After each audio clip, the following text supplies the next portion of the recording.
BJP సంస్థాగత జాతీయ ప్రధాన కార్యదర్శి బిఎల్ సంతోష్ హైదరాబాద్ రాష్ట్ర పార్టీ కార్యాలయంలో ముఖ్య నేతలతో భేటీ అయ్యారు. తెలంగాణలో బీజేపీకి మంచి భవిష్యత్తు ఉందన్నారు బిఎల్ సంతోష్. ఫోర్త్ సిటీ వెనుక కాంగ్రెస్ భూదందా కుట్ర ఉందని ఆరోపించారు కేంద్ర హోంశాఖ సహాయ మంత్రి బండి సంజయ్. ఈ నెల 6న హైదరాబాద్ స్టేట్ ఆఫీసులో పదాధికారుల సమావేశం నిర్వహించనున్నట్టు గుజ్జల ప్రేమేందర్ రెడ్డి చెప్పారు. తెలంగాణలో బీజేపీకి మంచి భవిష్యత్తు ఉందన్నారు ఆ పార్టీ సంస్థాగత జాతీయ ప్రధాన కార్యదర్శి బిఎల్ సంతోష్. హైదరాబాద్ బీజేపీ రాష్ట్ర కార్యాలయానికి చేరుకున్న బిఎల్ సంతోష్ కు పార్టీ నేతలు ఘన స్వాగతం పలికారు. రాష్ట్ర ప్రధాన కార్యదర్శులతో ప్రత్యేక సమావేశం నిర్వహించారు సంతోష్. పార్టీ కార్యాలయంలో రాజా సింగ్ తో ప్రత్యేక భేటీ అయ్యారు. రాష్ట్రంలో పార్టీ కార్యకలాపాలపై ఆరా తీశారు. జాతీయ నాయకత్వం ఇచ్చిన కార్యక్రమాల అమలు, పార్లమెంట్ ఎన్నికల తర్వాత పార్టీ పరిస్థితిపై నేతలను అడిగి తెలుసుకున్నారు. అంతా కలిసికట్టుగా పార్టీ బలోపేతానికి కృషి చేయాలన్నారు బిఎల్ సంతోష్.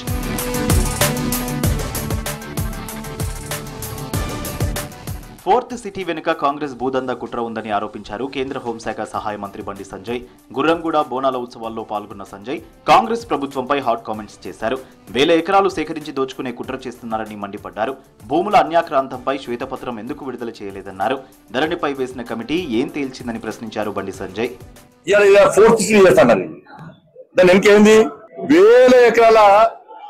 భూములను తక్కువ రేటు కొనుక్కొని ఇప్పుడు వాళ్ళు ఆస్తులు సంపాదించుకోవడానికి కాంగ్రెస్ పార్టీ ప్రయత్నం చేస్తున్నారు.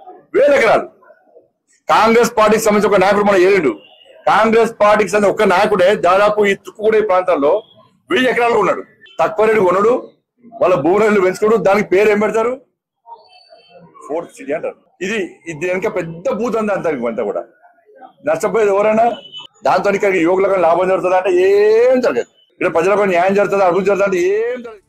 బడ్జెట్ సమావేశాల్లో సీఎం రేవంత్ రెడ్డి మంత్రులు వాస్తవాలకు విరుద్ధంగా మాట్లాడారని ఆరోపించారు బీజేపీ రాష్ట్ర అధికార ప్రతినిధి రాణి రుద్రమ. కేంద్రం నుంచి నిధులు వచ్చినా రాలేదని అబద్దాలు చెప్పడం సరికాదన్నారు.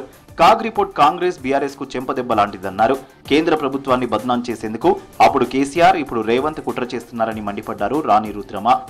పాడిందే పాడరా అని ఇక నేను పూర్తి చేయదలుచుకోలే, మళ్ళీ అదొక పెద్ద పంచాయతీ అవుతుంది. ఆ సామెత చెప్పినట్టు వాస్తవాలకు విరుద్ధంగా జనం ఏమనుకుంటారో అనేటువంటి ఆలోచన కూడా లేకుండా అన్ని కేంద్రం నుంచి వస్తుంటే తీసుకొని లోపటేసుకొని మళ్ళా మాకేమియలే అని గుండుసున్న స్తోత్రం బీఆర్ఎస్ వాళ్ళు చదివినరు, గాడిద గుడ్డు స్తోత్రం కాంగ్రెస్ వాళ్ళు చదువుతున్నారు ఇంకా కూడా.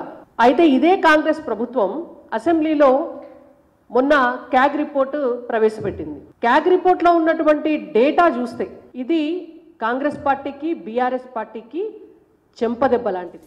హైదరాబాద్ స్టేట్ ఆఫీసులో 6న పదాధికారుల సమావేశం నిర్వహించనున్నట్లు బీజేపీ రాష్ట్ర ప్రధాన కార్యదర్శి గుజ్జల ప్రేమేందర్ రెడ్డి చెప్పారు. మధ్యాహ్నం 3 గంటలకు పార్టీ రాష్ట్ర అధ్యక్షుడు కేంద్ర మంత్రి కిషన్ రెడ్డి అధ్యక్షతన రాష్ట్ర పదాధికారుల సమావేశం జరగనుందన్నారు. సమావేశంలో ఈ నెల 11 నుంచి 15 వరకు నిర్వహించే హర్ ఘర్ తిరంగా కార్యక్రమంపై చర్చిస్తామన్నారు. ప్రస్తుత రాజకీయ పరిస్థితులు, రైతాంగ సమస్యలు, రుణమాఫీ కాకుండా బాధపడుతున్న రైతులు, నిరుద్యోగ యువత, మహిళా సమస్యలపై చర్చించనున్నట్లు ప్రెస్ నోట్ రిలీజ్ చేశారు ప్రేమేందర్.